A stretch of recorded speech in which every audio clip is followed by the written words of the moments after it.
morning sa inyo po lahat. Welcome sa ating Sunday School. This will be my one and only Sunday School lesson this December for the remaining weeks of the year. So, I hope na maging blessing yung ating isolated lesson. Wala tayong series ngayong December. We will study itong title na Cur Deus Homo, Why Did God Become Man? Itong word na ito ay very popular among theologians, especially sa medieval age because of its history, and I want na maging reminder ito sa atin. Well, sa atin kapaskuhan ngayon sa Pilipinas, every time na dumarating ang Pasko, what we think always ay, lalo na yung secular world, ay yung mga bonuses o kaya naman ay yung mga bakasyon. Ang nakaka-encourage na bagay sa ating bansa or sa ating mga churches is, of course, every time na ang Christmas ay na-mention, we try to connect it sa gospel. At ito naman ay magandang practice. And we hope na ma-maximize natin ang bagay na ito. In fact, sa Catholic Church tomorrow, magsisimula ang simbang gabi or simbang madaling araw. Practice na yan ng mga Catholic churches or ng Catholic Church noon pa, hundreds of years na, especially sa Pilipinas. Associated na ito sa cultural breakfast ng mga Pilipino like yung bibingka at mga iba pang mga kakanin. At yan ang isang practice na parang ino-honor ng marami. But then again, para sa maraming mga Pilipino, ang Pasko ay parang ganun lang. It is a cultural family practice, and what I want to do ngayong humagang ito, I don't know ang ating Sunday School teacher next Sunday if we will be talking about the Advent or Incarnation. Gusto natin magkaroon tayo ng mas malalim na approach dito sa Advent o sa Kapaskuhan. Kaya gumamit na ako ng isang terminology na mas mapupwersa talaga tayo na bumalik sa pinakakahulugan ng Kapaskuhan, and that is the Incarnation.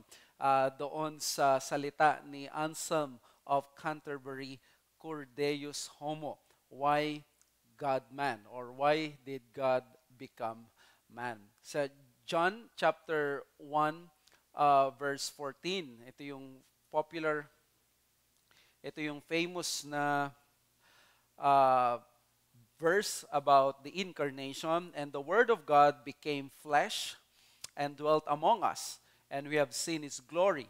Glory as of the only Son from the Father, full of grace. Pag binabasa nyo itong John 1:14, ang pinakamahalagang word dyan, usually pinapansin na yung word na flesh at saka yung word na dwelt among us. Well, nakaka-encourage, as I have said kanina, yung nangyayari sa mga Christians that are consciously connecting yung Christmas with the Incarnation. This is an admirable response to the secularization of the Advent season. Di ba? Masyadong commercialize yung ating pag-celebrate ng Kapaskuhan. Whenever we see Christians doing this, it's an encouragement sa atin. But of course, ang Christmas, ayon kay R.C. Sproul, who just had yung kanyang 7th death anniversary kahapon, what we celebrate at Christmas is not so much the birth of a baby, but the incarnation of God Himself. So, ang maraming mga Kristiyano nakafocus masyado sa Belen, masyadong nakafocus doon sa mga pangako, which is of course not bad. Pero if we want to have a deeper understanding and deeper approach dito sa Kapaskuhan, babalik tayo doon sa question at sa issue na ang Diyos ay nagkatawang tao. And that is of course the incarnation. At alam nyo ba, this was the ultimate question nung medieval age. Kung titingnan muna natin yung John chapter 1, ang pinaka-concern ni John, hindi para i-explain paano nangyari yung word naging flesh, pero ang pinaka-issue niya dyan ay yung consequence ng divine condescension. na dahil nagkatawang tao ang salita ng Diyos o ang Diyos nagkatawang tao, ano ngayon ang naging consequence nito? Napakaganda ng mga consequence nito. Doon sa binanggit niya na the Word became flesh, ang ginamit na word dyan sa flesh is the word sarx. Alam naman natin na merong pang isang word na pagdating sa flesh or sa katawan, that is pwede yung soma. Yung soma, pwedeng yung mismong katawan mo or physiology mo. Pero pag ginamit yung sarx, may connotation ito ng sinfulness or ng frailty o ng weakness. At ang ginamit dito ni John consciously ay yung word na sarx, which means ang Diyos ay nagkatawang tao at ina-identify ngayon ni John doon sa word na sarx, not simply yung katawan na ito, but the frailty ng katawan. And that is yung weakness. And even, ginagamit yung word na sarx sa sinfulness. Kaya pag yung literal na meaning ng sarx is meat, fleshly part of the body, at ginamit yan pag figurative ng pagiging sinful. Sabi ni Bruce Milne sa The Message of John, this statement is one of the most significant and memorable ever penned. Its implications are limitless. It has provided the church over the centuries with a key to understanding the mystery of Jesus Christ. It represents the heart and climax of the gospel. The remaining 20 and a half chapters will be spent unfolding its significance. Imagine mo itong sinabi sa verse 14 na the Word of God was made flesh. Ito pala yung pinakabuod at summary ng buong chapter ng John's Gospel at i-explain ito, i-unpack ito ni John sa remaining 20 chapters. Kaya ang John, meron siyang tinatawag na prologue at epilogue. Ang prologue, nandun na yung sasabihin niya lahat. I-expound na lang niya yung prologue. Yung prologue is chapter 1 verses 1 to 18. Di ba? Kapag para matandaan ninyo. Ang John chapter 1 verses 1 to 18, yan yung parang pinakabuod na ng buong John. At i-explain na lang ni John yan. Kada verse i-expound niya at yan yung magiging book of John. So that's the prologue. Meron din siyang mamaya epilogue pagdating sa bandang huli. Sinasabi lang natin dito is that yung verse 14, which is a very important part, thank you, which is a very important part ng ating passage, ay ito ang ina-explain ni John dito na ipakita sa atin na kamangha-mangha ang nangyari. At sinabi niya dyan is that the Word became flesh and dwelt among us. Alam niyo yung word na eskenosen, especially yung word na eske. Ang ibig sabihin niyan is pitched a tent or tabernacled. Kaya nga ang tamang translation is the word tabernacled among us. At alam natin ng tabernacle is from the Old Testament word or language na yun yung tirahan or tahanan ng Diyos. Doon siya nananahan. At yung word na iskene is the word used for the tabernacle built by God. So pag sinabing the word tabernacled among us, it means nandun ang Shekinah glory. Alam natin yung Shekinah glory, nandito yung presensya ng Diyos. Without the presence of God, that tabernacle is simply an ordinary tent. Kaya nga kung mapansin ninyo sa biblical theology, laging nandun yung presence ng Diyos. Sa Genesis 3, nandun ang presence ng Diyos. Nung nagkasala, nawala ang presence ng Diyos and then nagkaroon ng presence ng Diyos doon sa mga altar, doon sa mga tents nila Abraham, doon sa mga ginawa nilang sa Bethel, sa altar. At nagpapakita ang Diyos, pero pagdating doon sa wilderness, nandoon na siya sa tabernacle or doon sa tent. Nung nawala yung tent, pumalit ang temple. At sabi ni John sa John chapter 4 is that itong temple na ito mawawala pero itatayo muli ng Panginoong Yesus, which means Jesus will become the temple of God at doon lahat magko-converge ang mga mananampalataya. So, in other words, itong John chapter 1 na ito, napaka-mysterious, napaka-glorious ng passage na ito. Sinasabi niya na ang Word ay naging katawan at yun ay naging laman siya, naging tao siya. At alam nyo ba, ito ang ultimate medieval question. Before the Reformation na dumating, ang pinakatanong is this, Cor Deus Homo, bakit nagkatawang tao ang Diyos? Bakit kailangan ito? The age before the Reformation had that deeper questions. Not simply yung question na Jesus is the reason for the season. It's not just yung pangako ng Diyos tutuparin niya. Mas theological, mas malalim ang tanong na Cor Deus Homo. Bakit kailangan maging tao? Kasi meron ditong theory.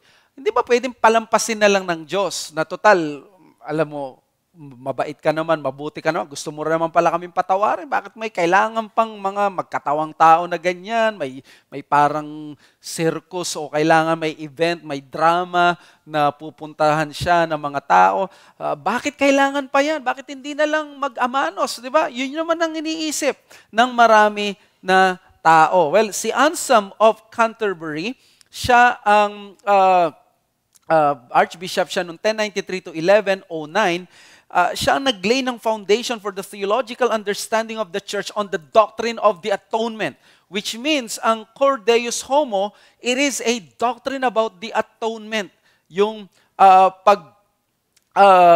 tutubos sa atin. Well, ang tinuro niya is that atonement is a necessity to satisfy the justice of God.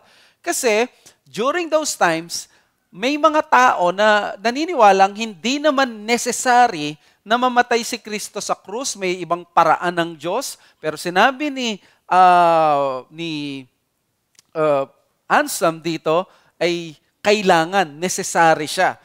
Walang ibang paraan. So this was the time na wala pa ito si John Calvin, wala pang Martin Luther, wala pang doctrine ng justification by faith alone na napaka well-polished ng explanation. So therefore, during the medieval times, marami ang mga doctrines na natabunan, hindi gaano na-explain, hindi gaano na-articulate. So which means, medyo malabo. Kaya nga pag nandun ka sa medieval age daw, ang sabi ni Martin Luther, pupunta ka sa isang church, parang monkey business ang nangyayari because there are times na hindi pinipreach ang gospel, may times na pinipreach ang gospel. So, ano man ang nangyayari is that you are not sure na ang gospel ay nandoon. So therefore, halo-halo ang doktrina no medieval age. In fact, napakakaunti ng mga lumitaw na mga materials at literature natin from the medieval age compared to the Reformation. Sa Reformation, napakarami because after the Renaissance, the Reformation happened. Now, ano ba yung problem? Ang problem is this. Is God subject to any outward law that He must conform to? Kasi pwede naman niyang pagbigyan. Bakit kailangan pang magkaroon ng pagbabayad? Bakit hindi na lang sabihin, ibalato ko na sa inyo, amanos na tayo? Kaya, pag sinabi mo kasing si Christ, kailangan niyang mamatay, si God the Father, may kailangan niyang sundin, meron siyang kailangan sundin na utos.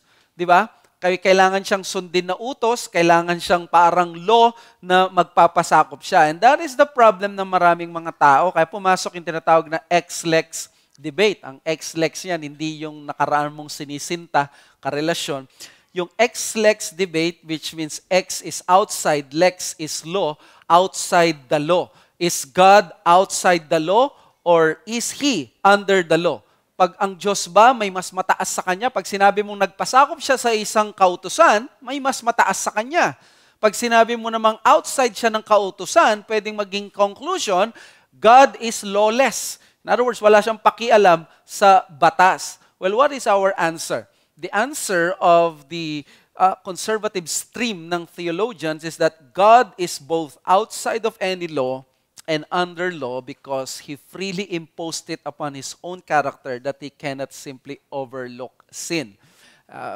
In other words, pwede nating sabihin na ang Panginoong Diyos, outside siya ng law, walang mas mataas na law sa Kanya, pero siya mismo ay nag-impose sa sarili niya kung paanong pumasok siya sa covenant, kung paanong kung paanong nangako siya, tinali niya yung sarili niya, di ba? Sa means of grace, tinali ng Diyos ang sarili niya doon sa mga bagay na yan para sinabi niya, ibibless niya tayo through this means of grace. Ganun ang nangyari. Yung law na kailangan may magbayad sa kasalanan, tinali ng Diyos ang sarili niya doon, kaya nagpapasakop siya because hindi niya pwedeng palampasin yung o kaya itapon yung isang attribute niya, which is righteousness, justice. Kapag hindi niya pinasakop ang sarili niya doon, malalaglag yung character niyang pagiging justice and he will cease to be God. And that is impossible. Kaya sabi ni R.C. Sproul, it is necessary for God to be God, never to compromise His own holiness. Pwede mong dagdagan, righteousness at mga iba pang mga bagay dyan.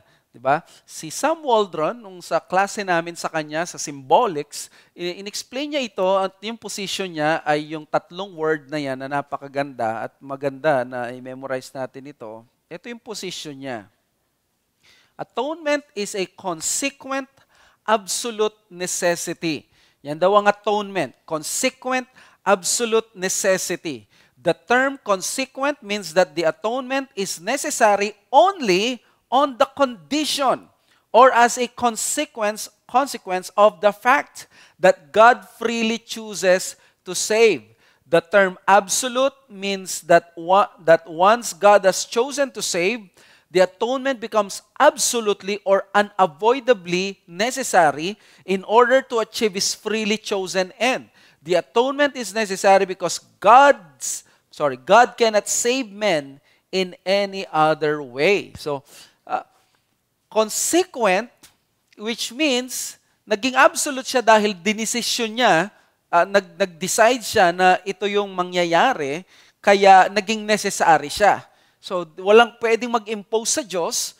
Nag-impose dito ay ang Diyos mismo, kaya naging consequent absolute necessity ang atonement. So, in other words, God becoming man is the only way to save God's elect from their sins. Dahil ang Diyos ay righteous, ano sabi ng Proverbs? Ang wicked ay ginagawa niya yung atraso mo, sasabihin niya ay, sige, amanos na tayo. Wicked ang tao na yon. Ang Diyos hindi siya ganun. Hindi niya kinokondone ang kasalanan. Hindi niya kailangan may magbayad sa kasalanan because of His justice, because of His righteousness. Kaya nga, dito makikita natin necessity na may magkatawang tao at ang Diyos ay magbayad sa mismong kasalanan natin. So, therefore, if Jesus is only a man, He would be at an infinite distance from God just as we are. Kaya kapag sinabi natin na kailangan pala magkatawang tao si Kristo, ang Diyos, hindi po pwede na tao lamang ito. Kapag tao lamang siya, malayo siya sa Diyos. Hindi niya tayo kayang iligtas. Katulad lang natin siya. No? Pag sinabi namang if Jesus is only God, He would be at an infinite distance from us. Kailangan may magbayad sa kasalanan, kailangan may dugo na dadanak, kailangan may maiaalay, kailangan may magbabayad nun. Kaya kailangan yung katawang lupa o yung i-assume niya yung human nature. So, the incarnation is what the Puritans call the divine stooping that bridged the gap that seemed infinite from our vantage point. So ito pala yung ganda ng incarnation. No, bumaba ang Diyos para i-bridge niya ngayon yung gap na parang infinite mula sa ating vantage point. In other words, kung hindi siya mag-condescend, hindi siya bababa, walang way na tayo ay maligtas. Si Stephen Charnock, doon sa kanyang works, sinabi niya dito, He had both the nature which had offended and that nature which was offended, a nature to please God and a nature to pleasure us, a nature whereby He experimentally knew the excellency of God, which was endured, and understood the glory due to Him, and consequently the greatness of the offense, which was to be measured by the dignity of His person, and a nature whereby He might be sensible of the miseries contracted by, and endure the calamities due to the offender, that he might both have compassion on him and make just satisfaction for him. Well, meron pa? He had two distinct natures capable of the affections and sentiments of the two persons he was to accord. He was just a judge, he was a just judge of the rights of the one and the demerit of the other. So, anong mapapansin natin dito? Ang sinasabi dito ni Stephen Charnock, ang Panginoon, dahil siya ay God-man, pareho siya na offended party because He is God, and He is also the offender because He is man, and He is the sin bearer. Kaya nga, doon talaga tayo magkakaroon ng mediator na i-bridge niya yung gap na yon, na isara niya. And that was made possible through the incarnation. Kaya sa Biblia, merong rational for the incarnation. Bakit kailangan ng incarnation? Well, sa Bible, may makikita tayo mismong mga passages, mga biblical texts, why the incarnation is a necessity. Well, through the incarnation, Jesus was qualified to fulfill what Adam and Israel have both failed, to be God's faithful image bearers who exercise righteous dominion. Di ba si Adam, binigay sa kanya itong dominion na ito, i-exercise niya rightly, justly, nag-fail siya, nagkasala siya. Ang Israel is the same thing, binigay sa kanya na ganon, but they all failed. Adam and Israel, and then there comes this man of the new covenant, si Jesus Christ, no? Sa environment na si Satan nandun, sa environment na sinful, fallen, compared kay Adam na perfect environment, Jesus was assaulted many times in 3 periods, yet He did not give in to sin, but He entrusted Himself to the Heavenly Father. This is our second Adam. This is our Savior. So, bakit pinlano ng Diyos na magkatawang tao ang Diyos? Number 1, para i-reveal ang Father sa atin. Now, remember, God reveals Himself through different means. Ang sabi ng Bible sa special revelation through His Word, may vision sa Hebrews chapter 1, di ba? Nangusap siya through the prophets, nireveal niya ang kanyang kalooban. But sabi niya, on the last days, He has revealed Himself through His Son. He has spoken to us through His Son. Pero alam niyo, pinakamagandang passage talaga about the revelation of God through the Son, John 1:18. Pag nakita mo itong John 1:18 na ito, mamamangha ka, malulula ka sa lalim nito. Ang sabi dito sa verse 18, no one has ever seen God. Dito pa lang sinasabi niya, walang nakakakilala sa Diyos sa inyo sa paraan na personal. Walang nakakita sa inyo sa Diyos. Kinukumpara pa naman niya dyan si Jesus at si Moses. Di ba si Moses, siya na yung sa Old Testament na he saw ang Diyos face to face. Yet, anong nangyari? Si Moses, kailangan pa niya magtakip or else, mamamatay siya. Di ba? Nakita lang niya yung back parts. Pero sabi niya, no one has seen God at any time. The only God who is at the Father's side, He has made Him known. Wow. Anong sinabi niya dito? Yung word na Father's side at yung word na made Him known. Yan yung napakagandang tingnan natin dyan. Yung John 1:18, makikita natin dyan, yung word na kolpos, that is the side. Ang ibig sabihin ng kolpos, that is itong side na to, yan. Bosom, that is the breast, that is the chest. Ganda. Not only that, so pag sinabing bosom, nandun siya sa side ng Father, nandun siya sa lugar ng Father, nandun siya sa abode ng Father. Kumbaga parang nandun siya sa pinaka-kwarto, pinaka-chamber. Kilalang kilala. Di ba may mga taong di ka nakakapasok sa mismong kwarto, di ka nakakapasok sa mismong chamber. Nandoon ang anak. Kilalang kilala niya ang ama. Now, ang word dito sa known is the word exegete. Ang Panginoong Yesus, siya ang nag-exegete sa Ama. Exegesato, which means to set forth in great detail, to expound. Di ba pag nag-exegete ka, nag-exegesis ang pastor, ang preacher, ang ginagawa niya, pinag-aaralan niya yung text at tinatry niyang i-draw out yung meaning ng passage. Dinodraw niya para makita hindi eisegesis. Ang eisegesis baligtad, naglalagay ka ng meaning sa text. Ang exegesis ay hinuhukay mo yung text at nilalabas mo kung ano yung meaning niya. Ang Father, inexegete ni Jesus, dinro siya. Siya ang naglabas. Siya ang nagpakilala.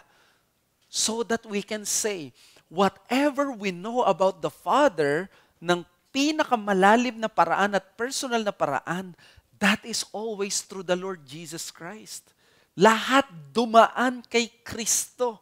Ganito katindi yung role ng second person of the Trinity at nung incarnation. Kaya ang summary ng prologue is that the eternal God came down to us by becoming man. Diba? Malalaman nila na ang Diyos ay merciful, na malalaman nila ang Diyos ay loving kindness, faithful. But did they see that being demonstrated in one person? Wala. Jesus is merciful. He is the infinite na example ng mercy, ng kindness, ng loving kindness. Kaya makikita natin, mas kita natin in a personal way ang Diyos. To be in the bosom of the Father is to share intimacy with Him. So siya lang ang may ganong intimate na fellowship sa Ama, and Jesus is the one who exegetes the Father. He was the one who drew Him out to faithfully make Him known. So therefore, the point here is that without the incarnation, we would have not known God the Father in the most personal way. Makikita natin ang Ama the way the Old Testament saints knew the Father. Papaano? Sa Old Testament, they call Yahweh their Father, but they were talking about national Israel's Father. Walang tumatawag na Abba Father na personal na aking Ama, individual, singular. Walang gumaganon. Pag tinawag nila yung si Yahweh na Father, they were talking about the Father of the nation. Walang ganong personal. Pagdating kay Christ, dito tayo nagkaroon ng mas personal na approach to the point that we can call Him our Heavenly Father, Abba Father. Na masasabi natin hindi na our Father, my Father. Ganito kaganda ng New Testament because of the New Covenant na dumating sa atin through the Lord Jesus Christ. Sabi ni Graham Cole doon sa The God Who Became Human. By the way, ito yung mas ginamit ko na aklat sa ating lesson ngayon, the Biblical Theology of the Incarnation. He is therefore the proper revealer of God. John 1:18 appears to follow the ancient epistemological principle of connaturality. That is, like knows like. Siguro pwede niyong i-drop yung ibang word na epistemological principle, pero magandang i-memorize natin yung connaturality. Ang connaturality, huwag tayong matakot no, kapag nagbabanggit tayo ng mga theological words, kaya nga tayo may pastor, kailangan nilang i-explain lang. No? We will not want naman na parang puro Greek at puro Hebrew ang sasabihin, but sometimes we have to use this kasi very effective sila. Tawag dito mga theological handles. Alam mo yung theological handles? Parang yung basket, maraming mga itlog dyan, marami. Kaysa isa-isayin mo, hawakan, lagay mo sa isang basket at may handle. Ayan. Ang tawag doon, yung mga theological terminologies, hypostatic union. It has a lot of meanings, pero pag sinabi mo hypostatic union, nandun ka na kagad sa orthodox teaching na ganito yan si Kristo, hindi lang siya sa tao, Diyos din siya, pero nung siya ay nandito sa lupa, siya ay Diyos, pero hindi niya ginamit ang kanyang pagka-Diyos. At walang ganong pag-overcome ng nature niya ng tao at ng Diyos. So, tawag mo na lang hypostatic union. Para kang may basket na puro maraming mga laman at may theological handle ka. Ang connaturality is a theological handle that tells us na like knows like, which means kung sino siya, i-reveal niya kung sino siya kasi pareho sila. Pareho sila ng essence. Kaya nga, di ba, yung mga Israelita nung kung karpentero ka, hindi mo tuturuan paano mangisda ang anak mo. Usually, mangyayari is that you're the exact representation of your father, magiging karpentero ka din. Ang Panginoong Hesus nung nandun siya, ni-reveal niya na parang kausap lang niya yung Ama. Kaya nga, di ba sabi niya dun sa John chapter 5 ba yun, or John chapter 10, bakit niyo ako binabato? Dahil ba sa milagro na ginawa ko? Sabi niya, hindi sa milagro na ginagawa mo, kundi dahil sa ikaw bilang tao, nagpapakilala ka bilang Diyos. Ano ba sinabi niya? Bakit nagpapakilala siya bilang Diyos? Sinabi lang naman niya na, I and my Father are one, and when my Father works, I work. Ang ibig sabihin, kung nagtatrabaho ang Ama, nagtatrabaho ako, He is portraying Himself as something na meron silang connaturality. Like knows like. So, hindi ba napaka-highly sensitive ng mga Jewish people pagdating sa monotheism. Alam nila kung ikaw ay nagpapakilalang Diyos. At ganun ang perception nila kay Christ.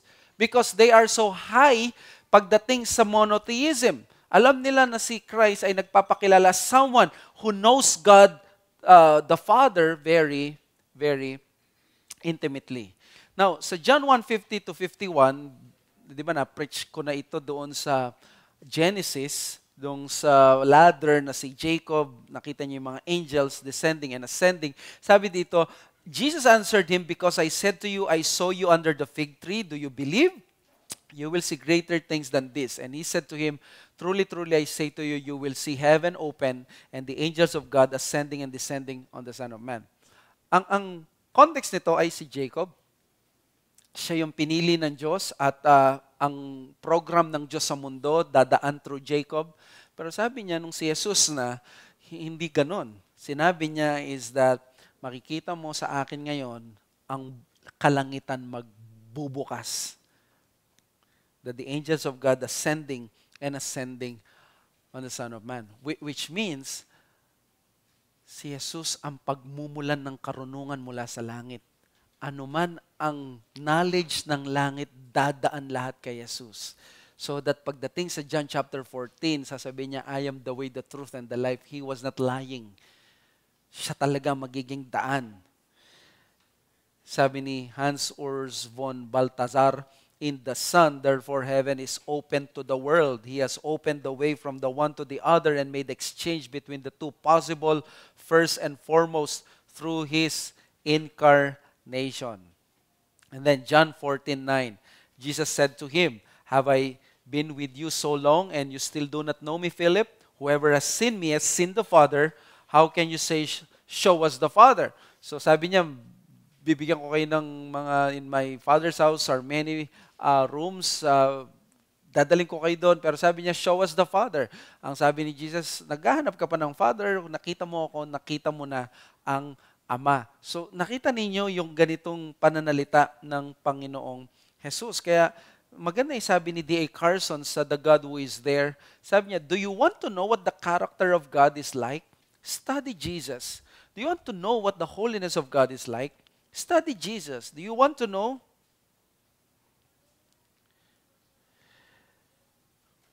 what the wrath of God is like? Study Jesus. Do you want to know what the forgiveness of God is like? Study Jesus. Do you want to know what the glory of God is like? Study Jesus all the way to that wretched cross. Study Jesus.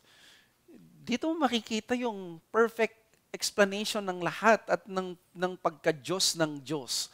Titingin ka kay Kristo. Kaya nga, di ba, kapag nangangaral tayo, nililift up natin ang Panginoong Yesus. Kasi pag sinabi natin, God is love, Jesus is love, that is exactly the demonstration ng ganong pag-ibig. Kaya nga pala ang Panginoon, no, kaya niya mahalin even yung mga kaaway niya. Kaya niya napatawarin ang mga taong nagkasala sa Kanya. So, application with Christ, we are confident that we know the one and only true God. At sana ito yung baunin natin, no? Pagdating sa ating mga Kristiyano. Kilala mo ba si Kristo? Ito ang napakagandang assurance sa iyo. May confidence ka na ang hawak mong katotohanan ay hindi isa sa mga katotohanan. Ang hawak mo ay ang true knowledge of God. Bakit? Nasa panahon tayo ng pluralism. Pag pumunta ka sa ibang bansa, sa mga Buddhist, sa mga Shintoist, sasabihin nila, mga Buddhist kami, ito yung truth namin, ikaw truth mo yan. Pag nasa Pilipinas kayo, malakas kayo, pero pagdating dito, no. Hindi mo kailangan mapahiya, hindi mo kailangan ma-embarrass, hindi mo kailangan mahiya. Kilala mo si Kristo, kilala mo ang tunay na Diyos. Ang isang nagtatanging daan tungo sa nag-iisang Diyos na buhay ay hindi si Muhammad, hindi si Buddha, si Jesus. At kung ikaw ay may Kristo, you are confident na hawak mo ang katotohanan. There is no such thing as divine uncertainty with Christ. Si Christ, siya ang pinaka kasiguruhan. May surety ka. 'Di ba? Siguro tayong medyo bata, hindi pa natin to masyadong na-appreciate. Pero there will be times na ma-challenge ka sa faith mo, ma-shake ka. Minsan sa dying day mo, biglang, totoo kaya yung pinaniwalaan ko? What if kung walang Diyos? What if kung hindi totoo at isa lang pala yung Diyos na ganito? At alam mo yun, makikita ko pala, hindi langit, nirvana pala. May ganun ba kayong pag-iisip? O kaya kinukwento ng mga kaibigan nyo sa inyo? Well, hindi nyo kailangang isipin at magpadaig sa ganun. Kasi once na si Kristo ang pinaniwalaan mo, hindi kanya lolokohin, hindi kanya tatalikuran. Kaya, di ba, in a world of religious pluralism, Christ removes our spiritual anxieties by assuring us that of the exclusivity of the one and only true God. I like this. Kasi, di ba, hindi ka matatakot na ang sasalubong sa'yo yung nagsabi sa Matthew 25 na, well done, thou good and faithful servant. Hindi isang Buddha ang sasalubong sa'yo na sasabihin, mali yata yung aking paniniwala. Di ba? There is that kind of anxiety. But with Christ, hindi maaari yan because He reveals the Father. Kaya ang ganda nung sabi ni A.M. Ramsey, sabi niya, God is Christ-like and in Him, there is no un-Christ-likeness at all. There's no such word as un-Christ-likeness, but He is just emphasizing na gusto mo makilala ang tunay na Diyos, pumunta ka kay Kristo. Okay? So sa New Year, may magandang application din ito. Hindi nyo po kailangan na kumuha ng mga polka dots, ng mga bola-bola para gumanda ang buhay ninyo. Hindi nyo kailangan pag nakakita ng itim na pusa, yung mga ganong bagay. Si Kristo ang tunay, realidad. Sa Kristiyano, walang malas. Sabi naman ng isa, puro swerte daw. Mali din po yun. Walang malas, wala din swerte. Ang doktrina ng Biblia ay probidensiya. Okay? At si Kristo ang nagpapanatili dyan.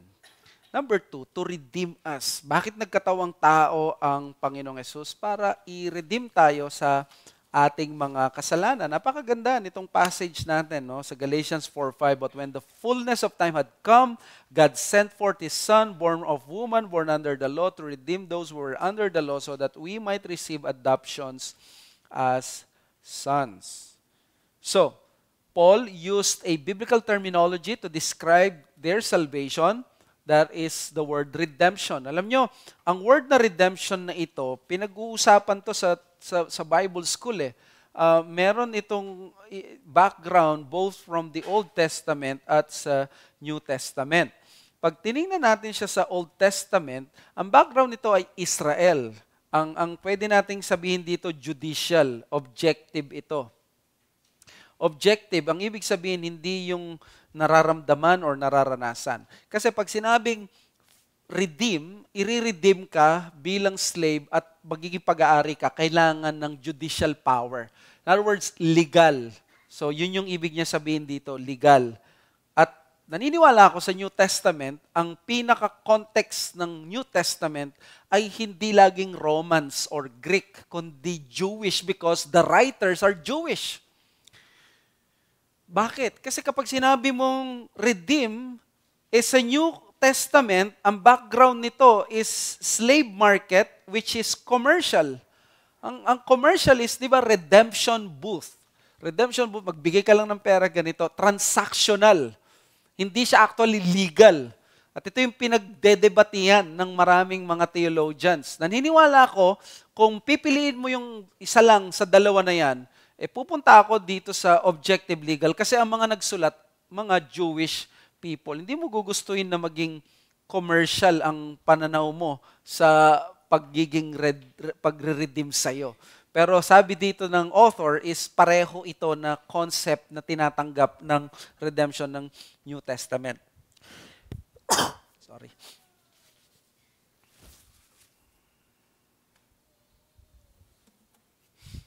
Okay. Sana ba tayo? The point here is that with the incarnation, Jesus became perfectly qualified to redeem His people. Kasi nga, dumating siya doon sa panahon na siya ay under the law. In other words, nirespeto niya, tinupad niya lahat ng katuwiran. Nagpabautismo pa nga siya, di ba, kay John the Baptist. He was born under the law. Jesus faithfully kept the law and all its requirements. Yun yung ibig sabihin ng he was born under the law. Hindi niya dinaya yung bagay na yon. Talagang nagpasailalim siya sa kautusan. Wala siyang binrake ni isang kautusan. He redeemed us by subjecting Himself to the Jewish law and the law of God. Sabi ni John Stott, sabi niya, so the divinity of Christ, the humanity of Christ, and the righteousness of Christ uniquely qualified Him to be man's redeemer. If He had not been man, He could not have redeemed men. If He had not been a righteous man, He could not have redeemed unrighteous men. And if He had not been God's Son, He could not have redeemed men, for God or made them the sons of God. Di ba meron tayo maxim sa Reform na what He has not assumed, He has not redeemed. Kailangan i-assume niya yung ating present na kalagayan. Halimbawa, kung ang Panginoon, mapapalaya niya tayo sa kalungkutan, in other words, para mapalaya tayo ng Diyos sa kalungkutan, i-assume niya yung nature na yon. Isang human nature na totoo, na may kapasidad na malungkot at lumungkot. Lahat ng human na nagagawa ng tao sa pagiging tao niya, except sin, yun yung nagawa ni Christ. Hindi siya phantom, hindi siya yung parang binigay lang sa atin dyan, o sige, bayaran mo yan, pero para kang robot, para kang AI. Hindi siya ganoon. Totoong tao siya na nakakaramdam ng ganito. Kaya napaka-glorious ng ating kaligtasan. Ang application nito, since we are redeemed as sons of God, we can now come to God as His heirs, not slaves who shudder in fear. Di ba yun naman ang description dyan? Abba Father, pwede tayong tumakbo. Kala ko nasa 10 pa lang, mahaba. Pwede tayong tumakbo sa Panginoon, at sa pagtakbo natin sa Panginoon, ay pwede natin na isipin na hindi na tayo alipin ng Panginoon. Tayo ay di natakot sa Kanya habang tayo alipin. Now, let us proceed sa ikatlo to give us a high priest who can sympathize with us. Since then, we have a great high priest who has passed through the heavens, Jesus the Son of God. Let us hold fast our confession, for we do not have a high priest who is unable to sympathize with our weaknesses, but one who in every respect has been tempted as we are, yet without sin. Let us then with confidence draw near to the throne of grace, that we may receive mercy and find grace to help in time of need. Di ba ang priest, may importante siyang role sa religious life ng Israel. He acts as the mediator between God and the people and vice versa. God to the people, people to God. Yan ang trabaho ng priest. And Christ became the merciful and faithful high priest that He might make atonement for the sins of God's people. Tingnan niyo yung napakaganda sabi ng Hebrews 2:16-18. For surely it is not the angels that He helps, but He helps the offspring of Abraham, tayo. Therefore, He had to be made like His brothers in every respect except sin, so that He might become a merciful and faithful high priest in the service of God to make propitiation for the sins of the people. For because He Himself has suffered when tempted, He is able to help those who are being tempted. Imagine niyo, no? Inalaw ng Diyos na matempt siya, maramdaman niya yung temptation, para lamang matulungan niya tayo pag tayo na na-tempt. Ganito yung incarnation. Tapos, in every respect, He might become merciful and faithful high priest. Mga kapatid, kung narinig niyo yun, ang ibig niya sabihin doon, nagkatawang tao siya para pinakiramdaman niya lahat ng ito, dinanas niya ang lahat ito para masabi niya, para hindi mo masabi na, hindi niyo po kasi ako naintindihan, Lord. Walang pwedeng magsalita sa atin ng ganyan. Lahat ng uri ng tukso, and I believe, ang Panginoong Yesus, yung tuksong naranasan niya, higit-higit pa sa tukso na naranasan ni Job. Why? Because sabi nga, pag tayo tinukso, level 1, 2, or 3, give up na tayo. But how about a man who never gave up? Siguro ang level na ginawa ni Satan sa kanya, level 1, 2, 3 hanggang 1,000 o hanggang 1 million kung merong ganong level, but never na nag-succeed si Satan. Sobra-sobra yung temptation na binigay sa kanya. Kaya nga, di ba, nag-pray na kayo na parang sobrang pagpipray nyo, parang may dugo na lumabas sa inyo? Wala pa. Di ba? Yun yung sinasabi ng Hebrews 12. You have not resisted unto bloodshed. Hindi pa kayo kumontra sa kasalanan na dumugo o masugatan o halos mamatay ka sa paglaban mo lang sa kasalanan. Hindi natin nararanasan or usually ginagawa ang bagay na iyon. So the genuineness of Christ's humanity provides incalculable help for His sympathy for our weaknesses. Genuine ang humanity ni Christ. In fact, ang katawan na binigay sa Kanya ay katawan na nilagay sa environment ng makasalanan. May issue kasi dyan ang binigay bang katawan sa Kanya katulad ba ng katawan ni Adam na righteous, na hindi siya sinful, na may likeness ng flesh?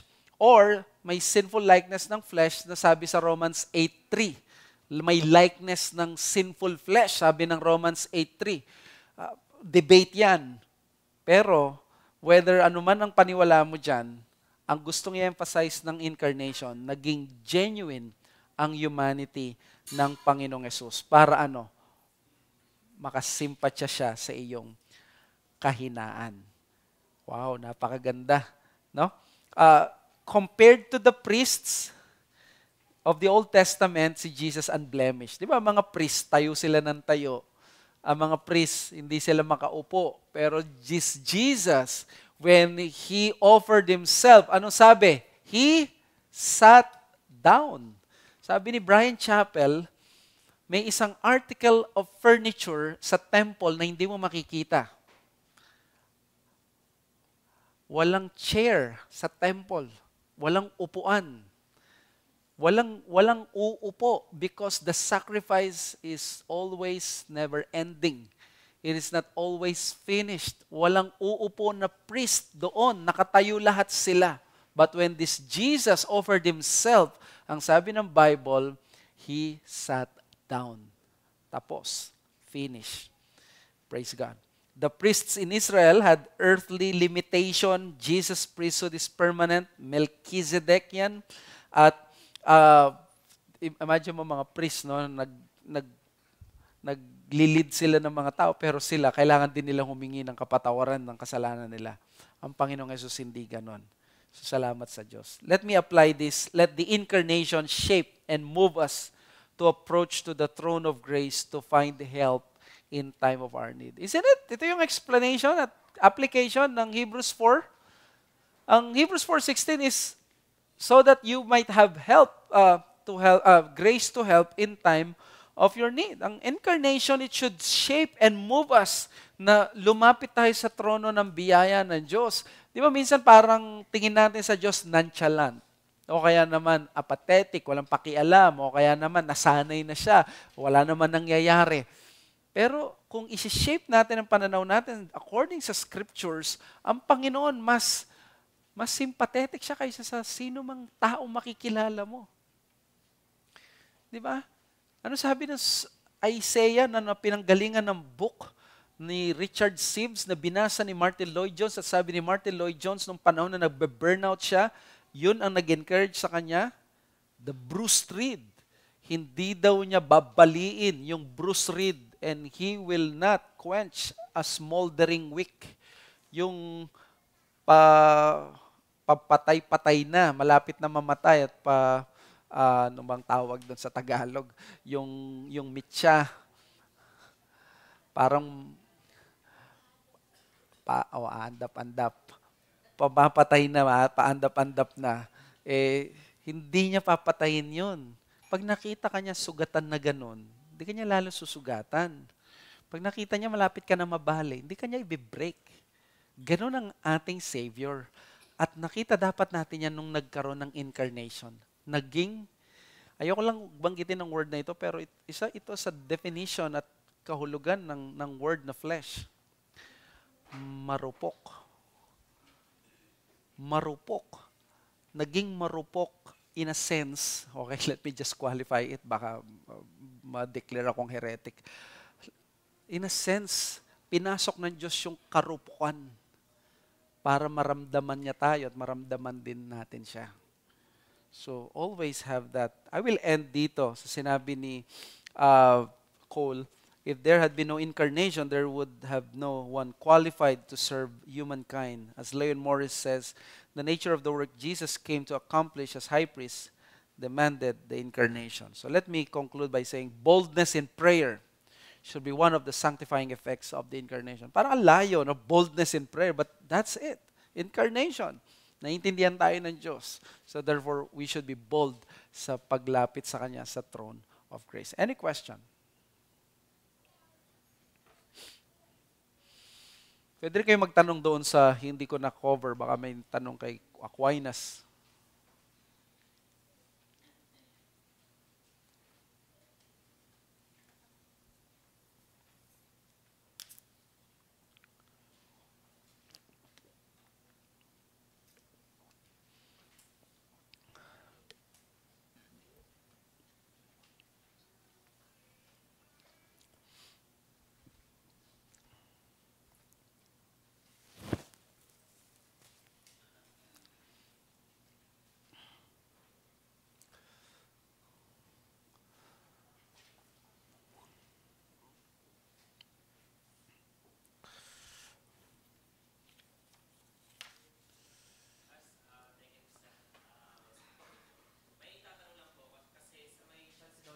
Chalcedonian Creed po, ang ginamit na word is truly God and truly man po.